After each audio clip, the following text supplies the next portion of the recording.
First here, the story of a man who was waking up to freedom this morning for the first time after spending more than 40 years in solitary confinement in a notorious prison in the Deep South. He served his time and was released after pleading no contest in the 1972 death of a prison guard. His case is now making headlines around the globe, and ABC's Marcy Gonzalez is here with the story. Hi, Marcy. Good morning, Paula and Dan. Albert Woodfox was in the Louisiana State Prison known as Angola on armed robbery charges when he was convicted in that guard's murder. His attorney says he spent more time in solitary confinement than anyone else in American history, and today he is starting his first full day of freedom.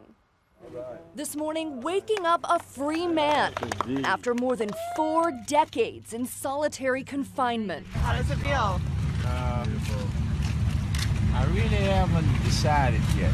Yesterday, Albert Woodfox, one of the prisoners known as the Angola 3, celebrated his 69th birthday by walking out of a Louisiana jail.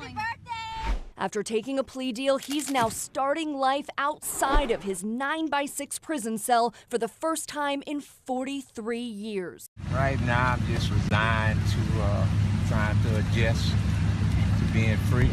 Woodfox and fellow inmate Herman Wallace were convicted of murdering prison guard Brent Miller in 1972. The men claiming the crime was pinned on them because of their involvement in the Black Panther Party. We were framed for murder that we are totally and completely and actually innocent of.